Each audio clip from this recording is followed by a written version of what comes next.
सब प्रेम से बोलो, देवी भागवत पुराण की जय। व्यास जी बोले, उन देवांगनाओं का वचन सुनकर धर्मपुत्र प्रतापी नारायण अपने मन में विचार करने लगे कि इस समय मुझे क्या करना चाहिए। यदि मैं इस समय विषय भोग में लिप्त होता हूँ तो मुनि समुदाय में उपहास का पात्र बनूंगा। अहंकार से ही मुझे ये दुख प्राप्त हुआ है, इसमें कोई संशय नहीं। धर्म के विनाश का मूल तथा प्रधान कारण अहंकार है। अतः महात्माओं ने इसे संसार रूपी वृक्ष का मूल कहा है। इन वीरांगनाओं के समूह को आया हुआ देखकर मैं मौन धारण कर स्थित नहीं रह सका और प्रसन्नता पूर्वक मैंने इनसे वार्तालाप किया। इसलिए मैं दुख का भाजन हुआ। अपने धर्म का व्यय करके मैंने उन उर्वशी आदि स्त्रियों की व्यर्थ में रचना की। ये कामार्थ अप्सराएं मेरी तपस्या में विघ्न डालने में प्रवृत्त हैं। मकड़ियों के द्वारा बनाए गए जाल की भांति अब अपने ही द्वारा उत्पादित सुदृढ़ जाल में मैं बुरी तरह फंस गया हूँ। अब मुझे क्या करना चाहिए? यही चिंता छोड़कर इन स्त्रियों को अस्वीकार कर देता हूँ तो अपना मनोरथ निष्फल हुआ पाकर ये भ्रष्ट स्त्रियां मुझे शाप देकर चली जाएंगी। तब इनसे छुटकारा पाकर मैं निर्जन स्थान में कठोर तप करूंगा। अतएव क्रोध उत्पन्न करके मैं इनका परित्याग कर दूंगा। व्यास जी बोले, मुनि नारायण ने ऐसा निश्चय करके अपने मन में विचार किया कि सुख प्राप्ति के समस्त साधनों में अहंकार के बाद ये क्रोध दूसरा प्रबल शत्रु है जो अत्यंत कष्ट प्रदान करता है। ये क्रोध संसार में काम तथा लोभ से भी अधिक भयंकर है। क्रोध के वशीभूत प्राणी प्राण घातक हिंसा तक कर डालता है। जो हिंसा सभी प्राणियों के लिए दुखदायिनी तथा नरक रूपी बगीचे की बावली के तुल्य है। जिस प्रकार वृक्षों के पर्श पर घर्षण से उत्पन्न अग्नि वृक्ष को ही जला डालती है, उसी प्रकार शरीर से उत्पन्न भीषण क्रोध उसी शरीर को जला डालता है। व्यास जी बोले, इस प्रकार खिन्न मनसक होकर चिंतन करते हुए अपने भाई नारायण से उनके लघु भ्राता धर्मपुत्र नर ने ये तथ्यपूर्ण वचन कहा। नर बोले, हे नारायण, हे महाभाग, हे महामते, आप क्रोध का त्याग कीजिए और शांत स्वभाव का आश्रय लेकर इस प्रबल अहंकार का नाश कीजिए, क्योंकि पूर्व समय में इसी अहंकार के दोष से हम दोनों का तप विनिष्ट हो गया था। अहंकार तथा क्रोध इन्हीं दोनों भावों के कारण हम लोगों को असुर राज प्रहलाद के साथ 1000 दिव्य वर्षों तक अत्यंत अद्भुत युद्ध करना पड़ा था। हे सुरश्रेष्ठ, उस युद्ध में हम दोनों को महान क्लेश मिला था। अतएव हे मुनीश्वर, आप क्रोध का परित्याग करके शांत हो जाइए। मुनियों ने शांति को तपस्या का मूल बताया है। व्यास जी बोले, उनकी ये बात सुनकर धर्मपुत्र नारायण शांत हो गए। जनमेजय बोले, हे मुनि श्रेष्ठ, मेरे मन में ये संदेह उत्पन्न हो गया है कि शांत स्वभाव वाले विष्णु भक्त महात्मा प्रहलाद ने पूर्व काल में ये युद्ध क्यों किया और ऋषि नर नारायण ने भी संग्राम क्यों किया। धर्मपुत्र नर नारायण ये दोनों ही अत्यंत शांत स्वभाव वाले तपस्वी थे। ऐसी स्थिति में दैत्य पुत्र प्रहलाद तथा उन दोनों ऋषियों का संपर्क कैसे हुआ? प्रहलाद भी अत्यंत धर्मपरायण, ज्ञान संपन्न तथा विष्णु भक्त थे। तब महात्मा प्रहलाद ने उन ऋषियों के साथ युद्ध क्यों किया? तपस्वी नर नारायण भी प्रहलाद की ही भांति सात्विक भाव से संपन्न थे। उन दोनों ऋषियों तथा प्रहलाद में यदि परस्पर वैर उत्पन्न हो गया तो फिर उनकी तपस्या तथा धर्म आचरण के पालन में केवल परिश्रम ही उनके हाथ लगा। उस सत्य युग में भी उनके जप तथा घोर तप कहाँ चले गए थे? वैसे वे महात्मा भी क्रोध और अहंकार से भरे अपने मन को वश में नहीं कर सके। अहंकार रूपी बीज के अंकुरित हुए बिना क्रोध तथा मात्सर्य उत्पन्न नहीं होते हैं। ये निश्चित है कि काम क्रोध आदि अहंकार से ही उत्पन्न होते हैं। 1000 करोड़ वर्षों तक घोर तपस्या करने के पश्चात भी यदि अहंकार का अंकुरण हुआ तो फिर सब कुछ निरर्थक हो जाता है। जिस प्रकार सूर्य उदय होने पर अंधकार नहीं ठहरता, उसी प्रकार अहंकार रूपी अंकुर के समक्ष पुण्य नहीं ठहर पाता। हे महाभाग, प्रहलाद ने भी भगवान नर नारायण के साथ संग्राम किया, जिसके कारण पृथ्वी पर उनके द्वारा अर्जित समस्त पुण्य व्यर्थ हो गया। शांत स्वभाव वाले नर नारायण भी अपनी कठिन तपस्या त्याग कर यदि युद्ध करने में तत्पर हुए, तो फिर उनकी शांति वृत्ति तथा पुण्यशीलता का क्या महत्व रहा। हे मुने, जब सात्विक भावों से संपन्न इस प्रकार के वे दोनों महात्मा भी अहंकार पर विजय प्राप्त करने में असमर्थ रहे, तब मेरे जैसे व्यक्तियों के लिए अहंकार नष्ट करने की बात ही क्या है। इस त्रिलोक में ऐसा कोई भी प्राणी नहीं है जो अहंकार से मुक्त हो। इसी तरह ऐसा कोई भी ना तो हुआ है और ना ही होगा जो अहंकार से पूर्णता मुक्त हो। काष्ठ तथा लोहे की जंजीर में बंधा हुआ व्यक्ति बंधन मुक्त हो सकता है, किंतु अहंकार से बंधा व्यक्ति कभी भी नहीं छूट सकता। ये संपूर्ण चराचर जगत अहंकार से व्याप्त है। अहंकारी मनुष्य मलमूत्र से प्रदूषित इस संसार में चक्कर काटता रहता है, तो फिर इस मोहक्षण संसार में ब्रह्म ज्ञान की कल्पना भी कहाँ रह गई। हे सुव्रत, मुझे तो मीमांसकों का कर्म सिद्धांत ही उचित प्रतीत होता है। हे मुने, जब महान से महान लोग भी काम क्रोध आदि से सदा ग्रस्त रहते हैं, तब हे मुनि श्रेष्ठ, इस कलयुग में मुझे जैसे लोगों की तो बात ही क्या। व्यास जी बोले, हे भारत, हे जन्मेजय, कारण से कार्य भिन्न कैसे हो सकता है। कड़ा तथा कुंडल आकार में भिन्न होते हुए भी स्वर्ण के सदृश होते हैं। चराचर सहित समस्त ब्रह्मांड अहंकार से उत्पन्न हुआ है। धागे से निर्मित होने के कारण वस्त्र उसके अधीन कहा गया है।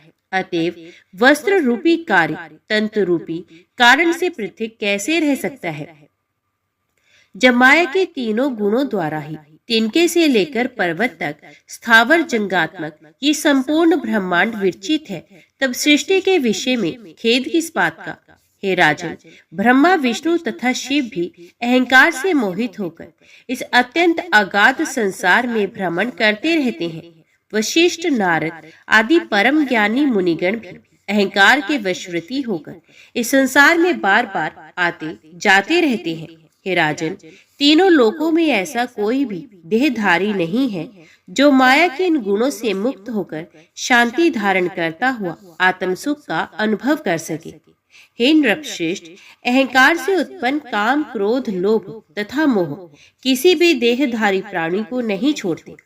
वेद शास्त्रों का अध्ययन, पुराणों का पर्यालोचन, तीर्थ भ्रमण, दान ध्यान तथा देव पूजन करके भी विषयासक्त प्राणी चोरों की भांति सभी कर्म करता रहता है।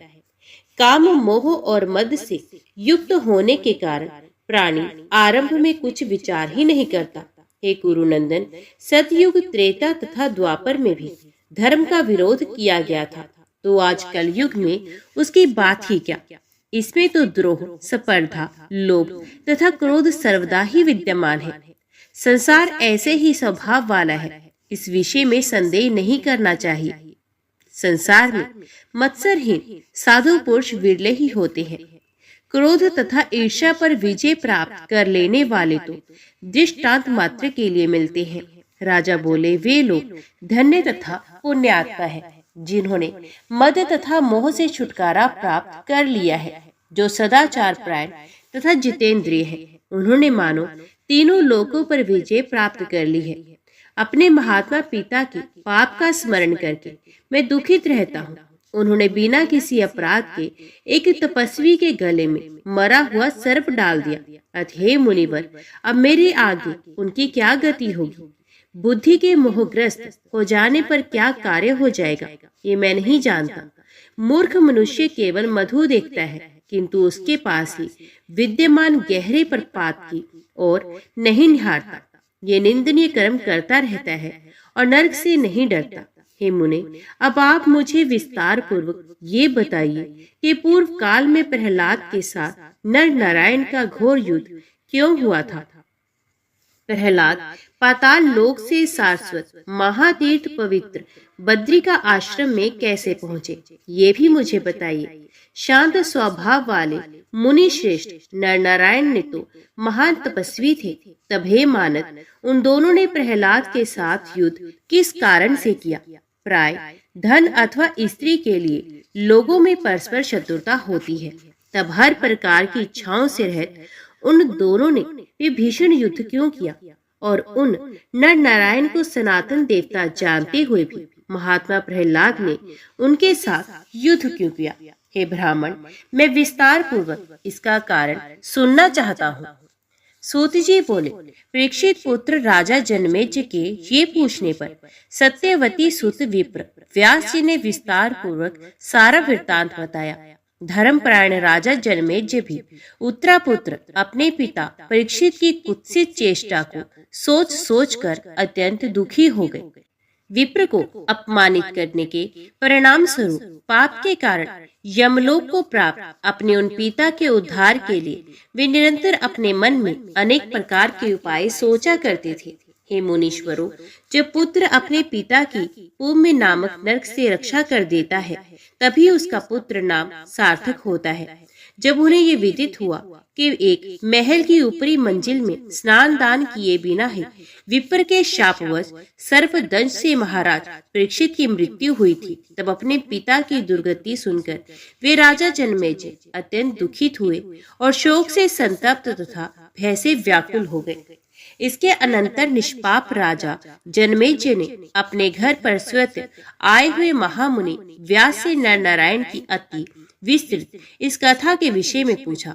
व्यास जी बोले, हे राजन, जब नरसिंह भगवान के द्वारा उस भयानक हिरण्यकशिपु का वध हो गया, तब प्रहलाद नामक उसके पुत्र का राज्याभिषेक किया गया। देवताओं तथा ब्राह्मणों का पूजन सम्मान करने वाले उस दैत्यराज प्रहलाद के शासन काल में पृथ्वीलोक के सभी राजागण श्रद्धा पूर्वक यज्ञादि का अनुष्ठान करने लगे। ब्राह्मण लोग तप धर्म अनुष्ठान तथा तीर्थाटन में तत्पर हो गए। वैश्य समुदाय अपने अपने व्यवसायिक कार्यों में लग गए तथा शूद्रगण सेवा प्रायण हो गए। नरसिंह भगवान ने उस दैत्यराज प्रहलाद को पाताल लोक के राज सिंहासन पर स्थापित कर दिया था और वे वहीं पर प्रजा पालन में तत्पर होकर राज्य करने लगे। एक बार भृगु के पुत्र महातपस्वी चैवन नर्मदा में स्नान करने के लिए विहातीश्वर नामक तीर्थ में पहुंचे। वहां पर रेवा नामक महानदी को देखकर वे उसमें उतरने लगे। इसी बीच एक भयंकर विषधर सर्प ने उतरते हुए मुनि को पकड़ लिया। तदंतर उन महामुनि च्यवन को वे नागराज खींचकर पाताल लोक में ले गया। तब उन भयाक्रांत मुनि ने मन ही मन देवादिदेव जनार्दन विष्णु का स्मरण किया। मुनि च्यवन के द्वारा हृदय से कमल नयन भगवान विष्णु का स्मरण किए जाने पर वे भयंकर सर्प विषहीन हो गया। अतएव रसातल में ले जाए गए उन मुनि को कष्ट नहीं हुआ। तत्पश्चात अत्यंत दुखी उस सर्प ने ये सोचकर उन्हें छोड़ दिया कि महातपस्वी मुनि क्रोधित होकर कहीं मुझे शाप ला दे दे। वहां की नाग कन्याओं द्वारा पूजित होते हुए मुनि श्रेष्ठ च्यवन पाताल लोक में विचरण करने लगे। वे नागों तथा दानवों के विशालपुर में भी आने जाने लगे। एक बार उन धर्म अनुरागी दैत्यराज प्रहलाद ने अपनी श्रेष्ठ पुरी में विचरण करते हुए उन भृगु पुत्र मुनि च्यवन को देखा। मुनि को देखकर दैत्यराज प्रहलाद ने उनकी पूजा की और उनसे पूछा कि पाताल लोक में आपके आगमन का कारण क्या है, आप मुझे बताइए। हे द्विश्रेष्ठ, क्या दैत्यों के प्रति द्वेष भाव रखने वाले इंद्र ने मेरे राज्य के विषय में जानकारी के लिए आपको यहाँ भेजा है? आप मुझे सच सच बताइए। च्यवन ऋषि बोले, हे राजन, इंद्र से मेरा क्या प्रयोजन है जो कि वे मुझे यहाँ भेजे और मैं उनके दूत का कार्य करता हुआ आपके नगर में घूमता फिरूं। हे दैत्यराज, आप मुझे महर्षि भृगु का धर्मनिष्ठ तथा ज्ञान नेत्र संपन्न पुत्र च्यवन जानिए। आप मेरे प्रति इंद्र के द्वारा भेजे गए किसी दूत की शंका मत करें। हे राजन, मैं नर्मदा नदी में स्नान करने के लिए पुण्य तीर्थ में गया था। मैं नदी में उतरा ही था कि एक विशाल सर्प ने मुझे पकड़ लिया। मेरे द्वारा भगवान विष्णु का स्मरण करने से वे सर्प विषहीन हो गया और विष्णु स्मरण के प्रभाव से मैं उस नाग से मुक्त हो गया। हे राजेंद्र, यहाँ आने से मुझे आपका दर्शन प्राप्त हो गया। हे दैत्यराज, आप भगवान विष्णु के भक्त हैं और मुझे भी उनका भक्त ही समझिए। व्यास जी बोले, महर्षि च्यवन का मधुर वचन सुनकर हिरण्यकशिपु पुत्र प्रहलाद अत्यंत प्रेम पूर्वक नानाविध तीर्थों के विषय में उनसे पूछने लगे। प्रहलाद बोले, हे मुनि श्रेष्ठ, पृथ्वी, पाताल तथा आकाश में कौन कौन से पवित्र तीर्थ हैं, उनके संबंध में विस्तार पूर्वक मुझे बताइए। च्यवन ऋषि बोले, हे राजन, मन, वचन तथा कर्म से शुद्ध प्राणियों के लिए 2 पद पर तीर्थ है, किंतु दूषित मन वाले प्राणियों के लिए गंगा भी मगध से अधिक अपवित्र हो जाती है। यदि मनुष्य का मन शुद्ध तथा पाप रहित हो गया हो तो उसके लिए सभी तीर्थ पवित्र हो जाते हैं। गंगा के तट पर तो सर्वत्र नानाविध नगर, गोष्ठ, गायों का बाड़ा, बाजार, गांव तथा अनेक कस्बे वह बसे हैं।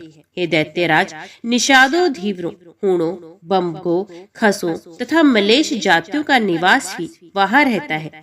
हे दैत्येंद्र, वे सदैव ब्रह्म सदृश गंगा जल का पान करते हैं और अपनी इच्छा से त्रिकाल गंगा स्नान भी करते हैं, किंतु हे धर्मात्मन, उनमें से कोई एक भी शुद्ध अंतकरण वाला नहीं हो पाता।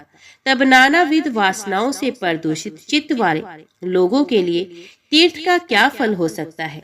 हे राजन, आप ये निश्चित समझिए कि मन ही इसमें प्रमुख कारण है, इसके अतिरिक्त दूसरा कुछ नहीं। अतः शुद्धि की इच्छा रखने वाले प्राणी को निरंतर अपने मन को शुद्ध बनाए रखना चाहिए। तीर्थ में निवास करने वाला प्राणी भी आत्म वंचना के कारण महापापी हो जाता है। वहाँ किया गया पाप अनंत गुना हो जाता है। जिस प्रकार इंद्र वारुण का फल पक जाने पर भी मीठा नहीं होता, उसी प्रकार दूषित भावनाओं वाला मनुष्य तीर्थ में करोड़ों बार स्नान करके भी पवित्र नहीं हो पाता। अतः कल्याण की कामना करने वाले पुरुष को सर्वप्रथम अपने मन को शुद्ध कर लेना चाहिए। मन के शुद्ध हो जाने पर द्रव्य शुद्धि स्वतः हो जाती है। इसके अतिरिक्त अन्य कोई उपाय नहीं। उसी प्रकार आचार शुद्धि भी आवश्यक है। इसके अनंतर ही तीर्थ यात्रा की पूर्ण सिद्धि होती है। इसके विपरीत उसका किया हुआ सारा कर्म उसी क्षण व्यर्थ हो जाता है। तीर्थ में पहुंचकर नीच प्राणी के संसर्ग का सर्वदा के लिए त्याग कर देना चाहिए। कर्म तथा बुद्धि से प्राणियों के प्रति सदा दया भाव रखना चाहिए। फिर भी हे राजेंद्र, यदि आप पूछते ही हैं तो मैं आपको प्रमुख तीर्थों के विषय में बता रहा हूँ। प्रथम श्रेणी का तीर्थ पुण्य में नैमिषारण्य है। इसी प्रकार चक्र तीर्थ, पुष्कर तीर्थ तथा अन्य भी अनेक तीर्थ पृथ्वी लोक में है, जिनकी संख्या निश्चित नहीं है। हे राजन, और भी बहुत से पवित्र स्थान हैं। व्यास जी बोले, च्यवन ऋषि का वचन सुनकर राजा प्रहलाद नैमिषारण्य तीर्थ जाने को तैयार हो गए। हर्षातिरेक से परिपूर्ण हृदय वाले प्रहलाद ने अन्य दैत्यों को भी चलने की आज्ञा दी। प्रहलाद बोले, हे महाभाग दैत्यगण, आप लोग उठिए, हम सभी लोग आज नैमिषारण्य चलेंगे। वहाँ हम लोग पीताम्बर धारण करने वाले कमल नयन भगवान अच्युत विष्णु का दर्शन करेंगे। व्यास जी बोले, विष्णु भक्त प्रहलाद के ऐसा कहने पर वे समस्त दानव परम प्रसन्नता पूर्वक उनके साथ पाताल लोक से निकल पड़े। उन महाबली दैत्यों तथा दानवों ने एक साथ नैमिषारण्य पहुंचकर आनंद पूर्वक स्नान किया। दैत्यों के साथ वहां के तीर्थों में भ्रमण करते हुए प्रहलाद के स्वच्छ जल से परिपूर्ण तथा महापुण्य दायिनी सरस्वती नदी का दर्शन किया।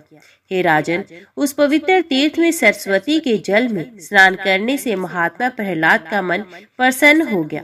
दैत्येंद्र प्रहलाद ने उस शुभ तथा परम पावन तीर्थ में प्रसन्न मन से स्नान, दान आदि कर्म विधिवत संपन्न किए।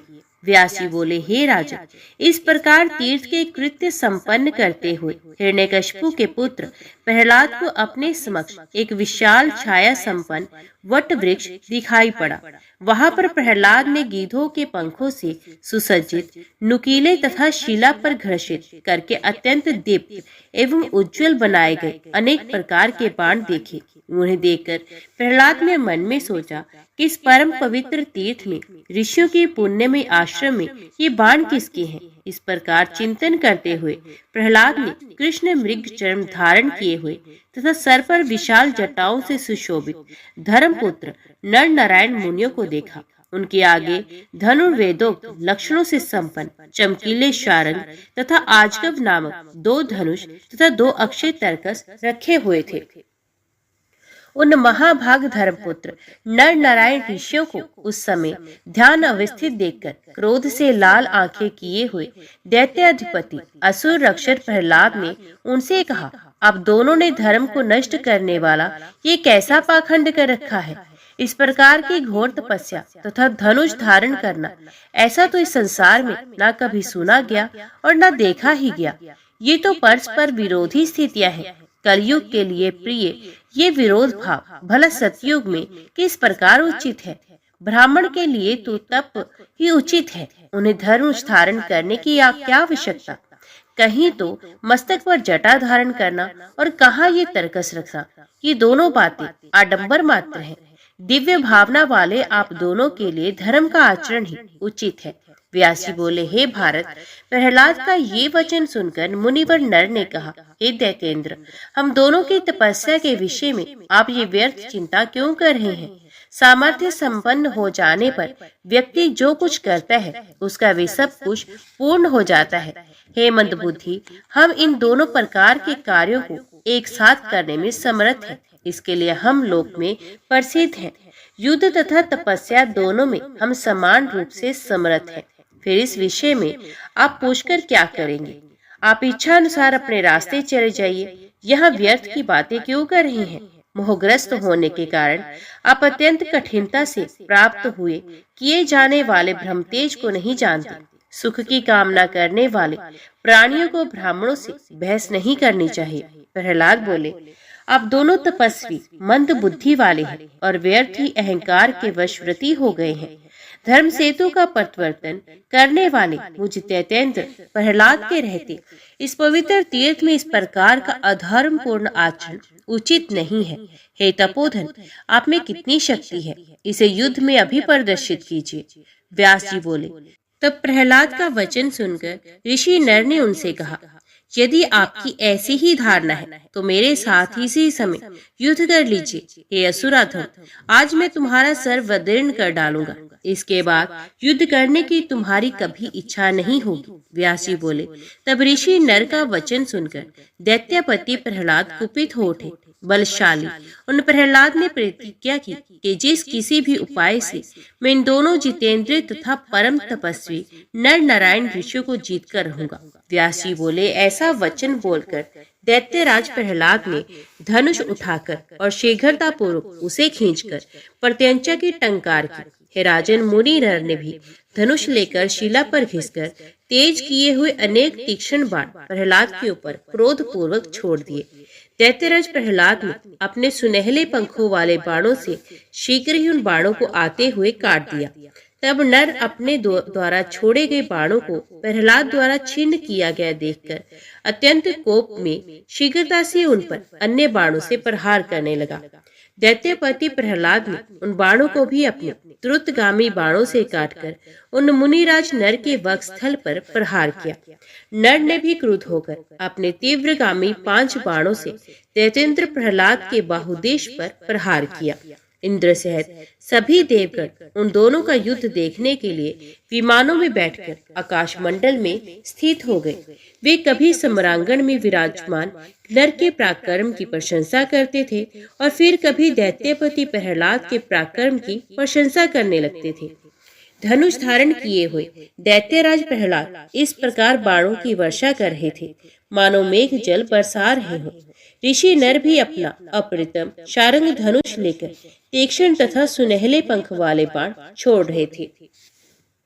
हे राजन, इस प्रकार एक दूसरे को जीतने के इच्छुक उन ऋषि नर तथा दैत्यराज प्रहलाद के बीच भीषण युद्ध होने लगा। आकाश मार्ग में स्थित वे देवतागण प्रसन्नचित होकर उनके ऊपर दिव्य पुष्पों की वर्षा कर रहे थे। अचानक प्रहलाद कुपित हो गए और उन्होंने अति तीव्रगामी बाण ऋषि नारायण पर छोड़े। धर्मपुत्र नारायण ने शीघ्र ही उन बाणों को अपने धनुष से छोड़े गए अत्यंत तीक्ष्ण बाणों से खंड खंड कर डाला। दैत्यराज प्रहलाद सम्रांगण में डटकर खड़े अति पराक्रमी तथा सनातन धर्मपुत्र नारायण पर अपने अति तीक्ष्ण बाण बरसाने लगे। नारायण ने भी सान पर चढ़ाकर तेज किए गए अपने वेग पूर्वक छोड़े गए बाणों के द्वारा सम्मुख खड़े दैत्यपति प्रहलाद को अत्यंत भीषण चोट पहुंचाई। उस युद्ध का अवलोकन करने के इच्छुक देवताओं तथा दैत्यों का एक विशाल समूह अपने अपने पक्ष का जय घोष करते हुए आकाश में एकत्रित हो गया। दोनों पक्षों की बाण वर्षा से आकाश के आच्छादित हो जाने पर उस समय इतना घना अंधकार हो गया कि दिन भी रात के समान प्रतीत होने लगा। इससे अति आश्चर्यचकित होकर देवता तथा दैत्य परस्पर कहने लगे कि ये अत्यंत भयावह संग्राम हो रहा है। ऐसा भीषण युद्ध तो पहले कभी नहीं देखा। बड़े बड़े देव ऋषि, गंधर्व, यक्ष, किन्नर, नाग, विद्याधर तथा चारणगण इस युद्ध को देखकर अत्यंत विस्मय में पड़ गए। उस युद्ध का अवलोकन करने के लिए मुनि नारद तथा पर्वत भी आए हुए थे। नारद मुनि ने पर्वत से कहा, ऐसा घोर संग्राम पहले नहीं हुआ था। तारकासुर युद्ध, वृत्तासुर युद्ध, यहाँ तक कि मधु कैटभ का युद्ध भी वैसा नहीं हुआ जैसा कि इस समय नारायण के द्वारा किया गया। प्रहलाद अत्यंत वीर है, जो कि वे अद्भुत कर्म वाले सिद्धि संपन्न नारायण के साथ ये बराबरी का युद्ध कर रहे हैं। व्यास जी बोले, इस प्रकार प्रतिदिन तथा प्रति रात्रि बार बार युद्ध करते हुए वे दोनों दैत्य तथा तपस्वी घोर संग्राम में तत्पर है। नारायण ने एक बाण से प्रहलाद का धनुष काट दिया, तब प्रहलाद ने तत्काल दूसरा धनुष ले लिया। नारायण ने हस्तकौशल दिखाते हुए पुण्य बड़ी शीघ्रता से दूसरा बाण चलाकर उस धनुष को भी बीचों बीच से काट डाला। इस प्रकार नारायण बार बार धनुष काटते जाते और प्रहलाद दूसरा धनुष लेते जाते।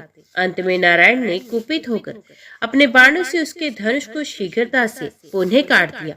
उस धनुष के भी कट जाने पर दैत्यराज प्रहलाद ने अपना परिघ उठा लिया और अत्यंत क्रोधित होकर बड़ी फुर्ती से धर्मपुत्र नारायण की भुजाओं पर प्रहार किया।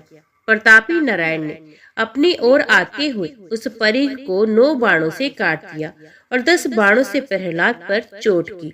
तत्पश्चात दैत्येंद्र प्रहलाद ने पूर्णत लोहमयी सुदृढ़ गदा उठाकर क्रोध पूर्वक नारायण मुनि की जांघ पर शीघ्रता पूर्वक प्रहार किया। उस गदा प्रहार से भी धर्मपुत्र नारायण पर्वत की भांति अविचल भाव से स्थिरचित होकर खड़े रहे। तदंतर परम पराक्रमी भगवान नारायण ने बड़ी तेजी से अनेक बाण छोड़े और दैत्यपति प्रहलाद की सुदृढ़ गदा को खंड खंड कर दिया। आकाश में स्थित होकर युद्ध देखने वाले बड़े आश्चर्य में पड़ गए। तत्पश्चात शत्रुओं का दमन करने वाले प्रहलाद ने शक्ति उठाकर कुपित हो बलपूर्वक बड़ी तेजी से नारायण के वक्षस्थल पर प्रहार किया। तब सामने आती हुई उस शक्ति को देखकर नारायण ने एक ही बाण से बड़ी आसानी से उसके 7 खंड कर दिए और साथ ही 7 बाणों से प्रहलाद पर प्रहार किया। हे राजन, इस प्रकार सबको विस्मित कर देने वाला ये युद्ध 100 दिव्य वर्ष तक चलता रहा। तदंतर 4 भुजाओं से शोभा पाने वाले पीताम्बरधारी भगवान विष्णु शीघ्रता पूर्वक उस स्थान पे आए। तत्पश्चात हाथों में शंख, चक्र, गदा और पद्म धारण करने वाले वे चतुर्भुज लक्ष्मीपति विष्णु प्रहलाद के आश्रम पर पहुंचे। वहां उन्हें आया हुआ देखकर हिरण्यकशिपु पुत्र प्रहलाद बड़ी श्रद्धा के साथ उन्हें प्रणाम करके हाथ जोड़कर कहने लगे, हे देवदेव, हे जगन्नाथ, हे भक्त वत्सल, हे माधव, मैं इन दोनों तपस्वियों को युद्ध में क्यों नहीं जीत सका? हे देव, मैंने देवताओं के पूरे 100 वर्ष तक इनके साथ युद्ध किया, फिर भी ये जीते ना जा सके। मुझे ये महान आश्चर्य है। विष्णु बोले, हे आर्य, ये दोनों सिद्ध पुरुष हैं और मेरे अंश से आविर्भूत हैं, अतः इन्हें ना जीत पाने में आश्चर्य क्या? नर नारायण नाम से प्रसिद्ध इन चितात्मा तपस्वियों को तुम नहीं जीत सकते। अतः हे राजन, तुम अपने वितल लोक को चले जाओ और वहां मेरी अविचल भक्ति करो। हे महामते, तुम इन दोनों तपस्वियों से विरोध मत करो। व्यास जी बोले, भगवान विष्णु से ऐसी आज्ञा पाकर दैत्यपति प्रहलाद असुरों के साथ वहां से प्रस्थित हो गए। तदंतर नर नारायण पुनः तपस्या में संलग्न हो गए। जन्मेजय बोले, हे व्यास जी, इस कथानक में मुझे ये महान संशय हो रहा है कि जब वे नर नारायण शांत स्वभाव भगवान विष्णु के अंश स्वरूप तप को ही अपना सर्वस्व मानने वाले, तीर्थ में निवास करने वाले, सत्व गुण संपन्न, वन के फल मूल को सदा आहार करने वाले, धर्मपुत्र महात्मा, तपस्वी तथा सत्यनिष्ठ थे, तब वे युद्ध में परस्पर राग द्वेष से ग्रस्त कैसे हो गए और उन्होंने उत्कृष्ट तपस्या का त्याग करके संग्राम क्यों किया? उन दोनों मुनियों ने शांति सुख का त्याग करके प्रहलाद के साथ पूरे 100 दिव्य वर्षों तक युद्ध किस लिए किया? उन दोनों मुनियों ने प्रहलाद के साथ वे संग्राम क्यों किया? हे महाभाग, आप मुझे उस युद्ध का कारण बताइए। स्त्री धन तथा कोई कार्य विशेष ही प्राय युद्ध के कारण होते हैं। उन विरक्त मुनियों को युद्ध का विचार क्यों उत्पन्न हुआ? हे परतंप, उन्होंने उस प्रकार का तप किसी को प्रसन्न करने के लिए, सुख भोग के लिए अथवा स्वर्ग के लिए किस उद्देश्य से किया था? शांत चित्त वाले उन मुनियों ने समस्त फल प्रदान करने वाला कठोर तप तो किया था, किंतु उन्होंने कौन सा अद्भुत फल प्राप्त किया? उन्होंने तपस्या से शरीर को कष्ट दिया और पूरे 100 दिव्य वर्षों तक बार बार संग्राम करके परिश्रम के द्वारा अपने को संतप्त किया।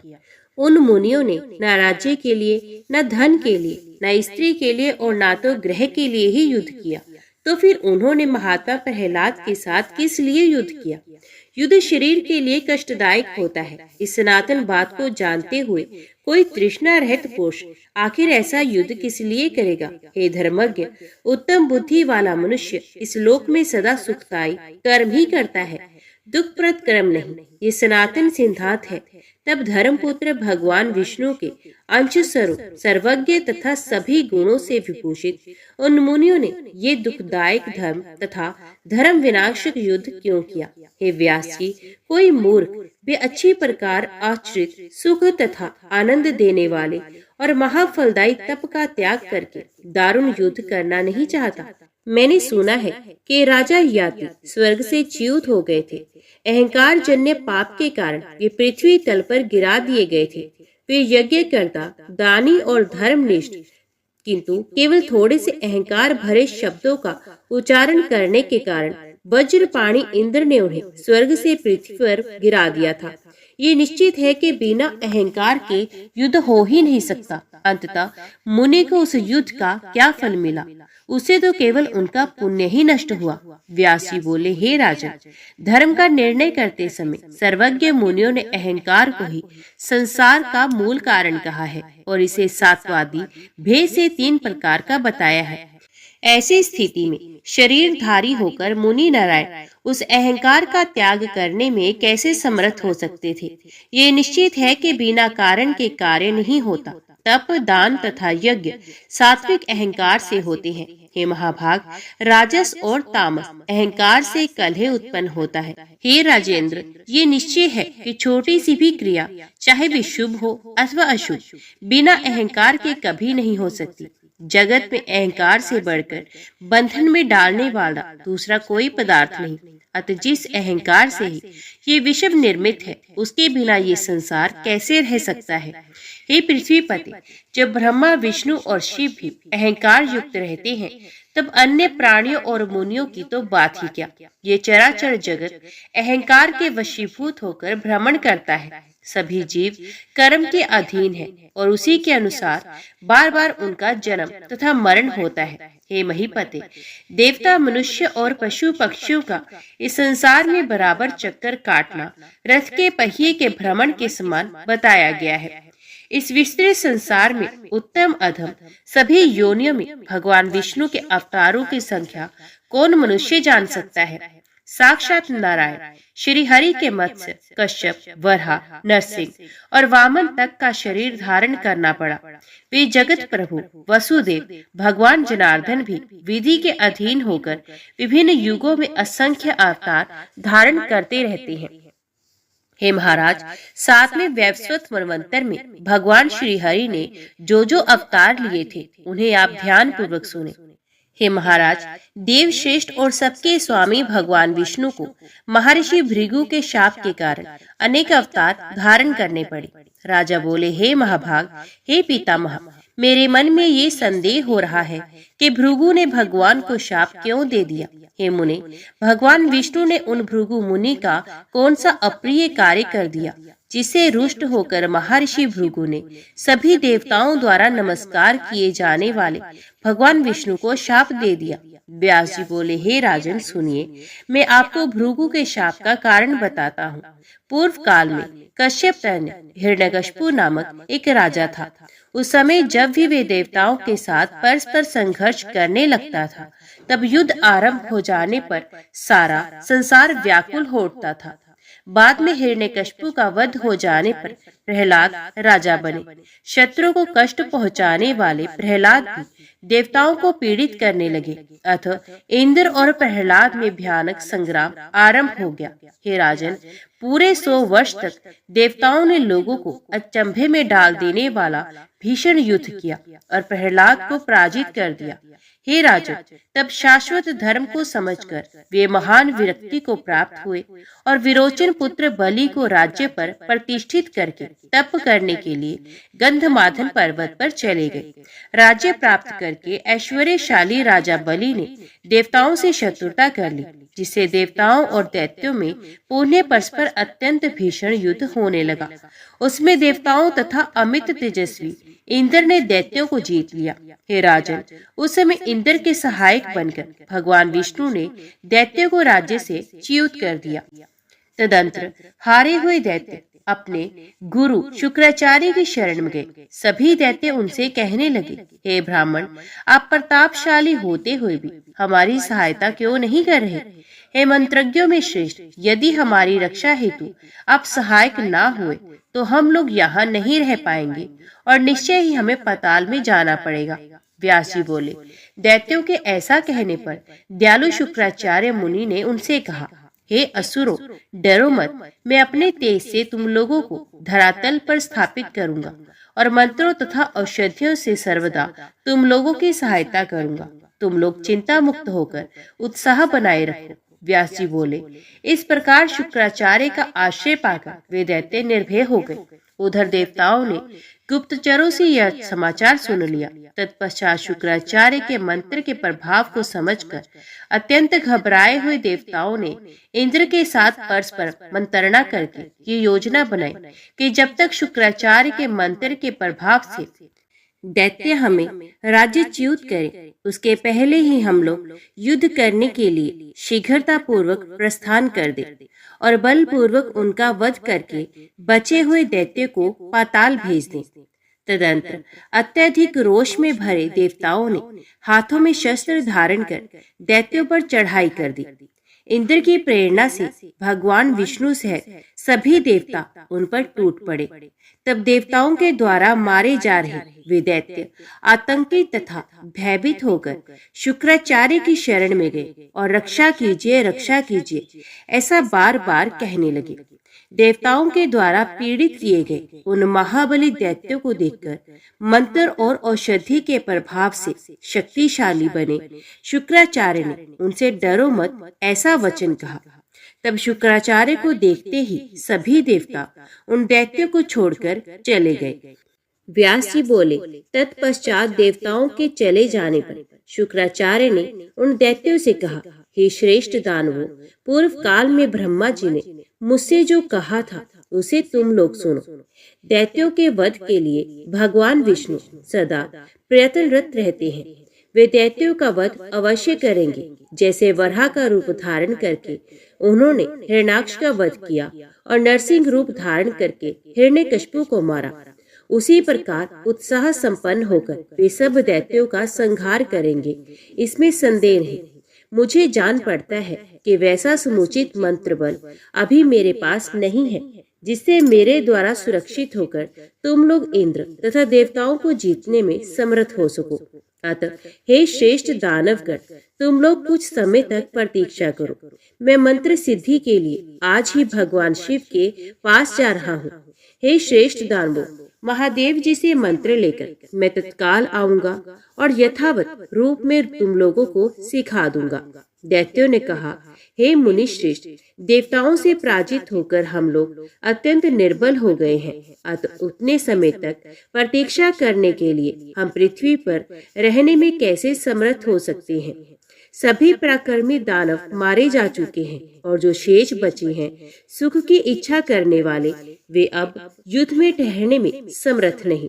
शुक्राचार्य बोले, जब तक मैं शिवजी से मंत्र विद्या लेकर नहीं आता तब तक तुम लोग शांति और तपस्या से युक्त होकर यहीं रुके रहो। विद्वानों ने कहा है कि समय अनुसार साम दान आदि का प्रयोग करना चाहिए। बुद्धिमान तथा वीर पुरुष देश काल बल शक्ति और सेना की जानकारी करके ही अपना सामर्थ्य दिखाते हैं। बुद्धिमान पुरुषों को चाहिए कि अपने कल्याण की इच्छा से समय पर शत्रुओं की सेवा करें। अपनी शक्ति का संचय हो जाने पर उन्हें मार डालें। अतः देवताओं की विनती करके छल पूर्वक साम नीति का प्रयोग करते हुए मेरे लौटने की प्रतीक्षा करें। वे दानव महादेव जी से मंत्र प्राप्त करके मैं आऊंगा और तब उसी मंत्र बल का आश्रय लेकर हम लोग देवताओं से युद्ध करेंगे। हे महाराज, उन दानवों से ऐसा कहकर दृढ़ संकल्प वाले मुनि श्रेष्ठ शुक्राचार्य मंत्र प्राप्ति के लिए शिवजी के पास चले गए। तदंतर दैत्यों ने सत्यवादी, धैर्यवान तथा देवताओं के विश्वास पात्र प्रहलाद को देवताओं के पास भेजा। असुरों के साथ वहां जाकर राजा प्रहलाद विनय संपन्न होकर देवताओं से नम्रता पूर्वक वचन बोले, हे देवताओं, हम सभी लोगों ने शस्त्र रख दिए हैं और कवच का त्याग कर दिया है। अब हम वल्कल धारण करके तपस्या करेंगे। प्रहलाद का वचन सुनकर देवताओं ने उसे सत्य मान लिया और इसके बाद वे निश्चिंत होकर प्रसन्नता पूर्वक वहां से लौट गए। तब दैत्यों के शस्त्र त्याग देने पर देवता युद्ध से विरत हो गए और चिंता रहित होकर अपने अपने घर जाकर स्वचित हो क्रीड़ा विलास में संलग्न हो गए। उस समय दैत्यगण पाखंड का सहारा लेकर तपस्वी के रूप में तपस्यारत होकर शुक्राचार्य के आगमन की प्रतीक्षा करते हुए कश्यप मुनि के आश्रम में रहने लगे। उधर मुनि शुक्राचार्य ने कैलाश पर्वत पर पहुंचकर शंकर जी को प्रणाम किया। भगवान शिव के पूछने पर कि आपका क्या कार्य है, उन्होंने कहा, हे देव, मैं देवताओं की पराजय और असुरों की विजय के लिए उन मंत्रों को चाहता हूँ जो बृहस्पति के भी पास ना हो। व्यास जी बोले, उनका वचन सुनकर सर्वज्ञ और कल्याणकारी भगवान शिव मन में सोचने लगे कि अब मुझे क्या करना चाहिए। ये दैत्य गुरु शुक्राचार्य देवताओं के प्रति द्रोह बुद्धि से युक्त होकर उन दैत्यों की विजय के लिए मंत्र हेतु इस समय यहाँ आए हैं, अतः मुझे देवताओं की रक्षा करनी चाहिए। ऐसा सोचकर शिवजी ने उन्हें यह अत्यंत कठोर और दुष्कर व्रत करने को कहा।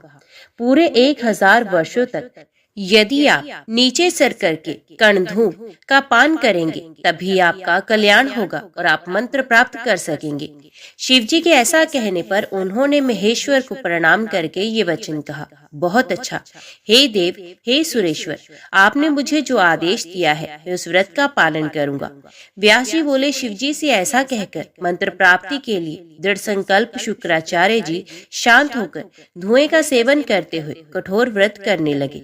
तब उस समय शुक्राचार्य को व्रत में संलग्न तथा दैत्यों को तपस्वी बनकर पाखंड में निरत देखकर देवता लोग आपस में मंत्रणा करने लगे। हे राजन, भली भांति विचार करके सभी देवता संग्राम के लिए उदित हो गए और शस्त्रास्त्र धारण कर वहां पहुंच गए जहां वे बड़े बड़े दानव विद्यमान थे। तदंतर दैत्यगण उन आए हुए देवताओं को आयुधों से सज्जित और कवच धारण किए तथा अपने को उनसे सब ओर से घेरा देकर भय से व्याकुल हो गए। वे भयातुर दानव तुरंत उठकर खड़े हो गए और युद्ध के लिए उदित बल अभिमानी देवताओं से सार गर्भित वचन कहने लगे, हमने शस्त्र रख दिए हैं, हम भयभीत हैं और हमारे आचार्य इस समय व्रत में संलग्न हैं। हे देवताओं, पहले अभय दान देकर भी आप लोग हमें मारने की इच्छा गए हो। हे देवगण, आप लोगों का सत्य और श्रुति संपन्न ये धर्म कहाँ चला गया? जो शस्त्र रख चुके हो, भयभीत हो और शरणागत हो गए हो, उन्हें नहीं मारना चाहिए।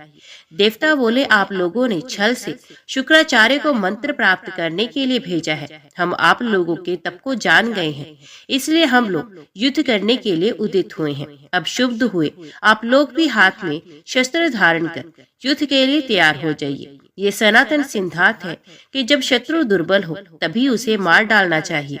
व्यास जी बोले, उनका वचन सुनकर सभी दैत्य आपस में विचार करके भागने के लिए तत्पर हो गए और भय से व्याकुल होकर वहां से निकल भागे। वे भयभीत दैत्य शुक्राचार्य की माता की शरण में गए। उन भयभीत दैत्यों को बहुत संतप्त देखकर उन्होंने अभय प्रदान कर दिया। शुक्राचार्य की माता ने कहा, हे दानवगण, डरो मत, डरो मत, तुम लोग भय छोड़ दो। मेरे पास रहने वालों को भय हो ही नहीं सकता।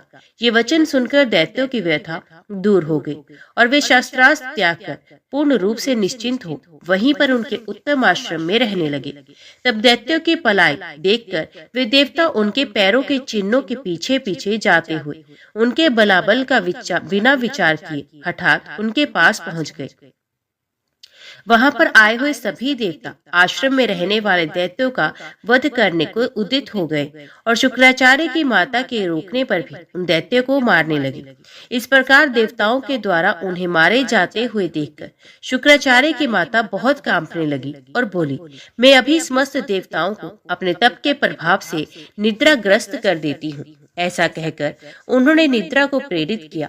उस निद्रा ने देवताओं के पास आकर उन पर अपना प्रभाव डाल दिया, जिसे इंद्र सहित सभी देवता निद्रा के वशीभूत हो गए और गूंगे की भांति पड़े रहे।